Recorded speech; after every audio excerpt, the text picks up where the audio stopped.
தழும்புள்ள கரங்களினாலே காயங்கள் ஆற்றிடுவீரே. கண்ணீரை துருத்தியில் வைத்து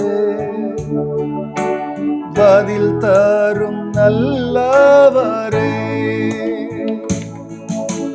கண்ணீரை துருத்தியில் வைத்து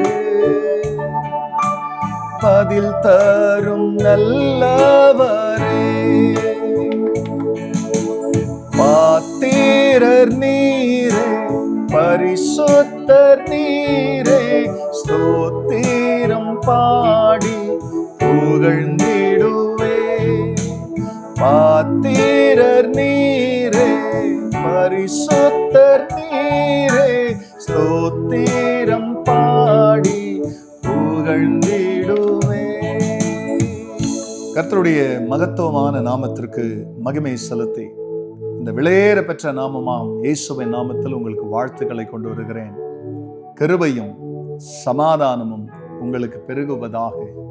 அன்பானவர்களே, எந்த நாளிலும் தேவனாகிய கர்த்தர் நமக்காய் கொடுக்கிற உறுதிமொழியாம் வாக்குத்தத்தமானது யாத்திராகம புஸ்தகத்தில் 23ஆம் அதிகாரத்தில் 25ஆம் வசனம். உங்கள் தேவனாகிய கர்த்தரையே சேவிக்க கடவீர்கள். அவர் உன் அப்பத்தையும் உன் தண்ணீரையும் ஆசீர்வதிப்பார். வியாதியை உன்னிடத்திலிருந்து விலக்குவேன். அன்பானவர்களே, நம்மை ரட்சித்த நம்முடைய ரட்சகர், the God who saved us, he saved us for service. சேவைக்காகத்தான் நம்மை அவர் மீட்டெடுத்தார், நம்மை ரட்சித்தார்.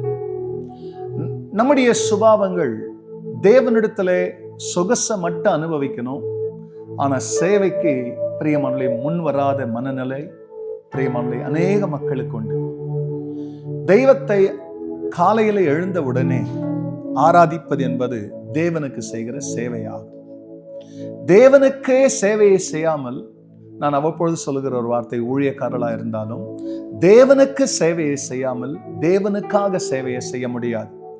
அப்படி நம்முடைய தேவனாகிய கர்த்தர் பிரியமல்ல, அவருடைய சேவைக்கென்று நம்மளை அழைத்து சேவிக்கும் பொழுது அவர் கொடுக்கிற வாக்குத்தத்தம் என்னன்னா, நான் உன் அப்பத்தையும் தண்ணீரையும் ஆசீர்வதிப்பேன். இப்ப நம்ம எம்ப்ளாயா மாறிட்டு நம்முடைய எம்ப்ளாயர் என்ன செய்யறாருன்னா, நம்முடைய உணவையும் தண்ணியும் அவர் ஆசீர்வதித்து வியாதியை உன்னிலிருந்து விலக்குவேன். ஆகாரத்தை ஆசீர்வதிக்கிறாரு சேவை செஞ்சா, தண்ணீரை ஆசீர்வதிக்கிறார் அவருக்கு சேவை செஞ்சா.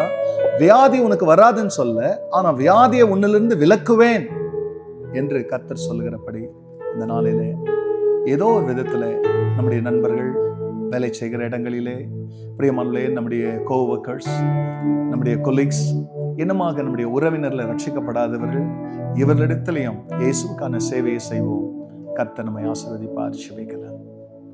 பரிசுத்தரே, நம்முடைய நாமம் மகிமை அடையட்டும். ஆம் சுவாமி, this is a command from you, not a choice. இது கட்டளை. எங்களுக்கு உங்க விருப்பத்துக்கிட்ட வில்லை, நீ விரும்பினா சேவை செய்யலான்னு சொல்ல.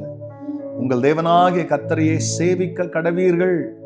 இந்த வார்த்தை கேட்கிற ஒவ்வொருவரும் ஏதோ ஒரு விதத்துல ரட்சிக்கப்படாத ஜனங்கள் இடத்துல உங்க நாமத்தை சொல்ல, நாள் துவங்கும் பொழுது உமக்கு சேவையை செய்து ஆராதித்து அவர்கள் ஆண்டவரே நாளை துவங்க கிருபை செய்யும். நீ சொன்னபடி அவருடைய உணவும் தண்ணியும் ஆசீர்வதிக்கப்பட்டிருக்கட்டும். வியாதியை விலக்கும். எல்லா மகிமையை கர்த்தர் நேரிடும்.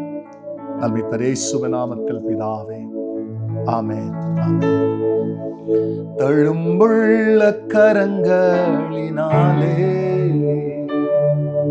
காயங்கள் ஆற்றிடுவீரே. God bless you, church. Have a day of blessing and do the service.